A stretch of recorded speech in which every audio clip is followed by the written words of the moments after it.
सर्वप्रथम सर्व स्वामी भक्तांचे पुन्हा एकदा खूप खूप मनापासून स्वागत आहे।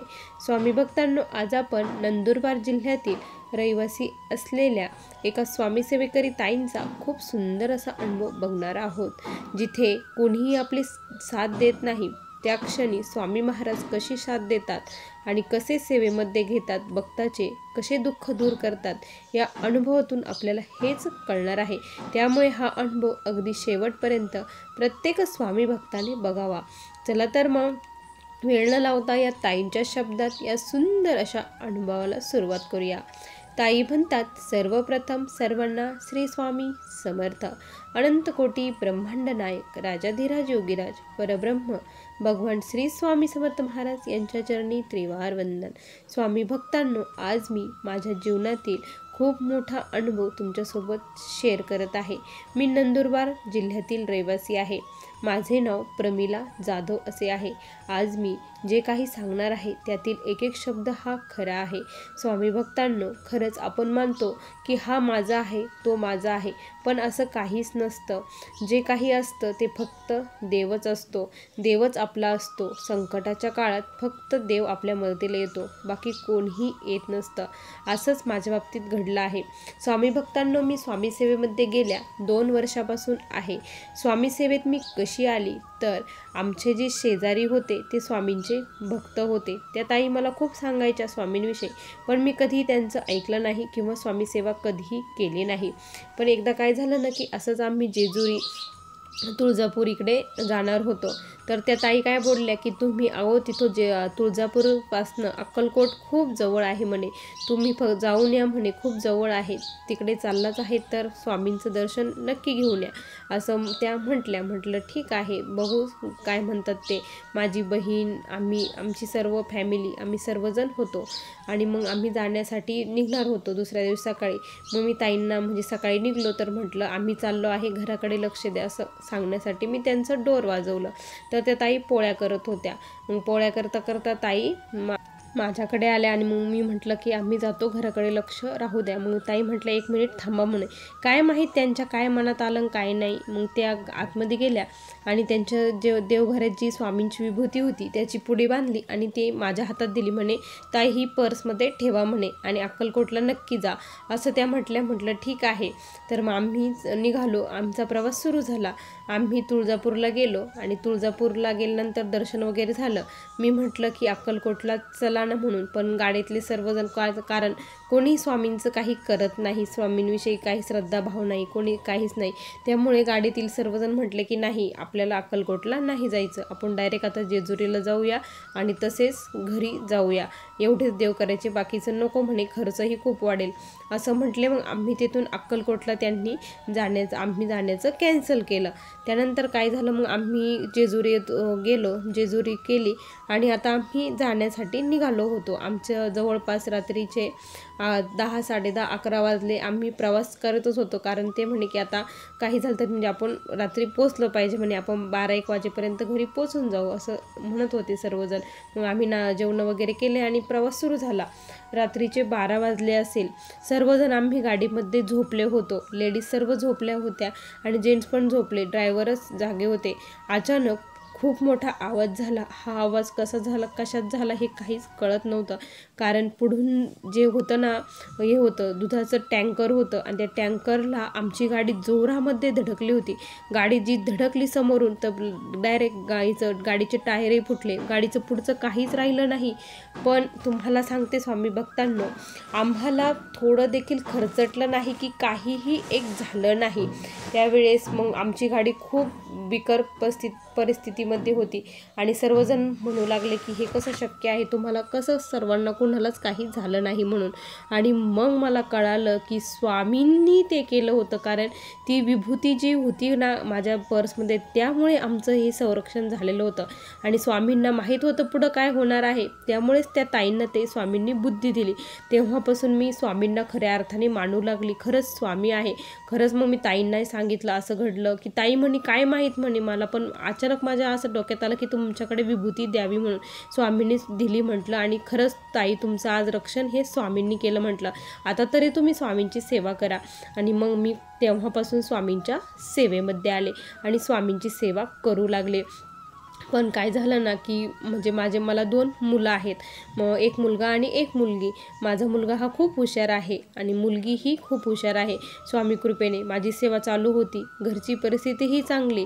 माझे सासू सासरे हे आमच्याकडेच असतात आणि मग सर्व व्यवस्थित आहे, त्यामुळे काही अडचण नव्हती. पण काय म्हणतात ना, जेव्हा नजर लागते किंवा काही संकट यायचं असतं ते सांगून कधीही येत नसतं. स्वामी परीक्षाही खूप बघतात. असंच काहीतरी झालं. माझा मुलगा 10वीला होता. तो 10वीचा इतका अभ्यास करत होता ना की तो म्हणजे कंटिन्यू त्याच्या तोंडापुढे हे पुस्तक असायचं. तो इतका अभ्यास करायचा. आम्हालाही वाटायचं की अभ्यास करतोय तर करावा, पण मला कधी तरी वाटायचं की याने म्हणजे थोडंसं बोललं पाहिजे, TV बघितलं पाहिजे, काही सारखा नुसता अभ्यास एवढं तरी काय. मी त्याला बोलायची पण तो म्हणायचा नाही मला अभ्यासच करायचा आहे. अभ्यास करायचा. त्या अभ्यास करता करता तो काय करायचा, म्हणजे दरवाजा लावून घ्यायचा आणि एकटाच बसायचा रात्रंदिवस. न त्याचं खाण्याकडं लक्ष, न पिण्याकडं लक्ष, काहीच नाही, सारखा अभ्यास. हे काय होत आहे काय ना, कारण तो कुणाशीच बोलत नव्हता, एकटाच राहायचा. आपण बोललो तरी मी बोलली की त्याच्यासोबत 2-3 शब्द तर तो गप्प बसायचा आणि खूप 5-10 मिनिटांनी त्याचं उत्तर द्यायचा. अशी त्याची परिस्थिती झाली होती. हे काय घडत आहे म्हटलं, खूप भयंकर परिस्थिती.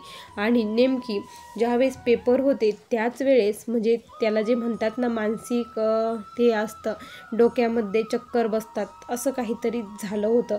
पण आता सर्व काही नवीन होतं, त्यामुळे काहीच माहीत नव्हतं की म्हणजे काय होतं, काय कसं असतं, कुठं असतं काय. पण हा विचित्र वागतोय हे मी खूप ऑब्झर्व केलं. घरच्यांनाही सांगितलं की विचित्र वागतंय. नेमकं पेपरच्या वेळेस त्याच्या डोक्यात चक्कर बसला आणि मग आता काय करायचं. स्वामींपुढे खूप रडायची. स्वामी एकटाच मुलगा आहे, किती हुशार आहे आणि तुम्ही हे काय केलं त्याला. असं म्हटलं, स्वामी जेव्हापासून तुमच्या सेवेत आले तेव्हापासून मी तर काहीच तुमच्याकडे मागितलं नाही. आता तुमच्याकडे मागती म्हटलं की त्याला बरं करा. पण त्याचं काही वागणं हे चेंज होत नव्हतं. अक्षरशः तो एकटा म्हणजे असं रात्रीचा कुठेही उठून जात होता, कुठेही फिरायचा, एकटाच बडबड करायचा, हसायचा. इतकं भयानक त्याची परिस्थिती झाली होती.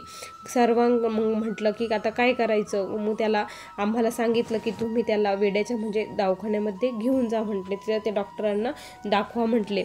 त्याच वेळेस मग आता पैशाची थोडी अडचण होती आमची, कारण आम्ही नुकतंच घर घेतलेलं होतं. घर घेतलं, मग घराचे हप्ते, गाडीचे हप्ते, त्यानंतर हे शिक्षणात वगैरे चालू होते. मिस्टरांना काही एवढं पेमेंट नव्हतं आणि त्यामुळं खूप मोठी परिस्थिती आमच्यावरती आली. त्यावेळेस मी सर्वांना पैसे मागितले, सर्वांकडे भीक मागितली असं म्हणायला की हरकत नाही.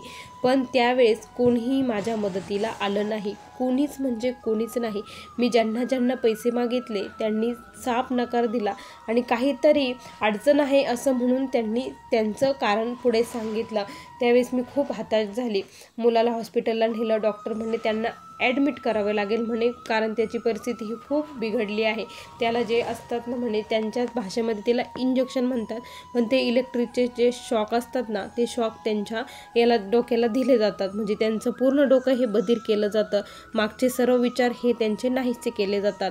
खूप भयानक ही परिस्थिती होती. मग तिथे त्याला ॲडमिट केलं. त्याच्याजवळ मी होते आणि त्या दवाखान्यामध्ये इतके प्रचंड पेशंट असे होते ना, त्यांच्याकडं बघून मला वाटायचं एक तर आता मलाही वेड लागेल की काय, असं परिस्थिती होत होती. पण मी स्वामींचं नामस्मरण करत होते, स्वामींना बोलवत होते, तारक मंत्र म्हणत होते. आता पैशाची अरेंजमेंट करायची होती, पैसे, कारण मुलाची परिस्थिती ही खूप बिकट झालेली होती. त्यामुळे डॉक्टर म्हणे तुम्हाला की म्हणजे जोपर्यंत त्याला व्यवस्थित वाटत नाही, म्हणजे तो पूर्ण विसरत नाही, तोपर्यंत तुम्हाला ही ट्रीटमेंट कंटिन्यू करावं लागेल. त्याला सकाळी संध्याकाळी झोपेच्या गोळ्या होत्या. त्यानंतर ही परिस्थिती त्याची झाली होती. त्यानंतर मग काय झालं ना की मग पैसे कोणीच दिले नाही. मग डॉक्टर म्हणजे आता 1 महिना आम्ही कंटिन्यू 1 महिना तिथे दवाखान्यामध्ये होतो. बिलही खूप आलं. आता पैशाचं कसं करायचं. मग मी स्वामींना मनोमन खूप प्रार्थना केली की स्वामी आता कोणीच नाही, मला कळलं आहे, कोणीच कोणाचं नाही, सख्खे नाही, चुलत नाही, कोणीच नाही, फक्त तुम्ही माझे आहात म्हटलं. स्वामी आता काही चमत्कार करा, कसंही करा, मला काही सांगू नका, पण हे बिल भरण्यासाठी पैसे आता मला पाहिजे आहेत म्हटलं. कुठून तरी अरेंजमेंट आता ही झालीच पाहिजे, तुम्हीच काहीतरी मार्ग दाखवा अशी विनंती केली. त्यानंतर मग जेव्हा आम्हाला ज्या दिवशी घरी यायचं ना, त्या दिवशी खूप टेन्शन होतं. मिस्टर आले म्हणे की मी पैसे म्हणजे आणले आहेत म्हणे, पैसे म्हणजे मित्रांकडून वगैरे असं जमा करून कुणाकडून घेऊन 5-10 हजार असे करून मी जमा केले म्हणे, आणि आता मी आपण तिथे भरून त्याला घरी घेऊन जाऊ म्हणे आता, कारण तो व्यवस्थित झाला होता. पण डॉक्टरांनी सांगितलं होतं की याची खूप काळजी घ्यायची, सकाळ संध्याकाळ याला गोळ्या द्यायच्या म्हणजे द्यायच्याच, याच्या पुढे असा कोणताही गंभीर विषय कधीही घ्यायचा नाही, कारण याचं मेंदू आता खूप हलका झाला आहे, त्याला थोडे जरी टेन्शनचं काम झालं तर ते पुन्हा होऊ शकतं असं डॉक्टरांनी सांगितलं. म्हटलं ठीक आहे, आम्ही काळजी घेऊ. त्यानंतर काय झालं ना का मग आम्ही हे भरण्यासाठी गेलो, पैसे भरण्यासाठी गेलो. तर तिथे पैसे भरायचे आणि घरी जायचं, फाईल वगैरे सर्व झाली. पैसे भरण्यासाठी गेलो तर तिथं त्यांनी सांगितलं की तुमचे पैसे तर ऑलरेडी भरले गेलेले आहे म्हणे, तुम्ही आला होता म्हणे सकाळी, पैसे वगैरे भरून तुमचं सर्व फाईल झाली आहे म्हणे.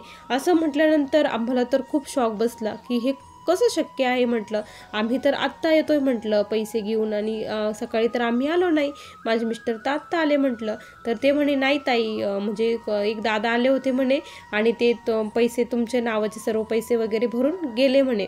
असं म्हटल्यानंतर कोण आलं होतं हे माहीत नाही, सर्वांना फोन केले की कोणी म्हणजे आलं होतं की काय, भाऊ वगैरे, त्यांना ते म्हणे नाही आम्ही घरीच आहोत, कोणीच नाही आलं. त्यावेळेस कळालं की प्रत्यक्षात स्वामी महाराज हे पैसे घेऊन आले होते आणि स्वामींनी हे पैसे भरले. खूप मोठा चमत्कार, खूप मोठा साक्षात्कार त्यावेळेस आमच्यासोबत घडला. मग आम्ही आमच्या मुलाला घरी घेऊन आलो.